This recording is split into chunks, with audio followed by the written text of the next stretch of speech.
রাজধানী আগরতলার বটতলা এলাকায় বুধবার ঘটে গেল এক চাঞ্চল্যকর ঘটনা। অভিযোগ, এক পথচারীকে ধাক্কা দিয়ে পালানোর চেষ্টা করা একটি গাড়ি আটকাতে গেলে কর্তব্যরত ট্রাফিক এএসআই বিপ্লব দত্তকে গাড়ির বনেটের উপর তুলে বেপরোয়া গতিতে পালিয়ে যায় চালক। প্রত্যক্ষদর্শীদের দাবি, ট্রাফিক কর্মী ও স্থানীয় ব্যবসায়ীরা গাড়ি থামানোর চেষ্টা করলেও চালক কারোর কথা শোনেনি। পরে প্রতাপগঞ্জ ট্রেল ব্রিজের সামনে এএসআই কে ফেলে দিয়ে অভিযুক্ত পালিয়ে যায়। আহত কর্মকর্তাকে উদ্ধার করে চিকিৎসার ব্যবস্থা করা হয়েছে। ট্রাফিক পুলিশ জানিয়েছে, গাড়িটির নম্বর শনাক্ত হয়েছে এবং পশ্চিম আগরতলা থানায় মামলা দায়ের করে অভিযুক্তকে গ্রেফতারের চেষ্টা চলছে।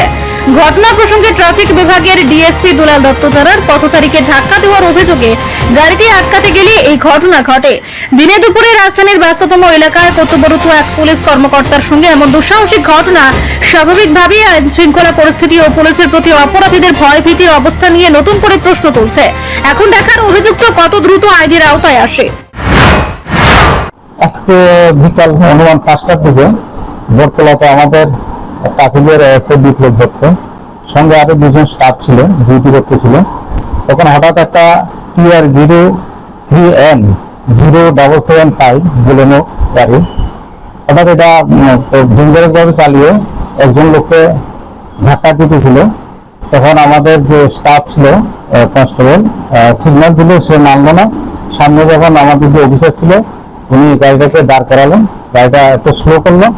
এর মধ্যে যখন উনি গাড়ির কাগজপত্র চালান মেশিন দিয়ে চেক করতেছিল, হঠাৎ গাড়িটা দ্রুত বেগে স্টার্ট করে দিল ওনার উপর দিয়ে। তখন উনি আত্মরক্ষার্থে গাড়ির বনারে উঠে গেলেন এবং ওনাকে নিয়ে দক্ষিণ দিকে একদম হাওড়া ব্রিজের দিকে প্রথম গেল, এরপরে শ্মশানের দিকে একটু যেতে লাগলো।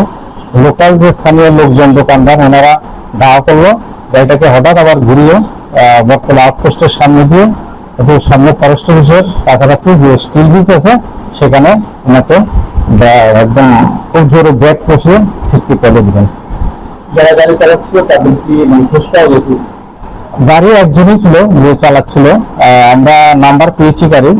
এখন চারিদিকে আমাদের ইনফরমেশন দেওয়া হয়েছে বিভিন্ন থানাতে, এখন পর্যন্ত খবর নেই আর কি। এটা তো এখন ওনাকে যে অপরাধী যদি ধরা হয় আর করে হয় বলতে পারবে। তিনি কি আঘাত পেয়েছে? হ্যাঁ, উনি আঘাত পেয়েছেন, কোমরে আঘাত পেয়েছেন, ডান হাতে আঘাত পেয়েছেন এবং ডাক্তার দেখানো হয়েছে আইজি হাসপাতালে। রিপোর্ট সংবাদ প্রতীক্ষা।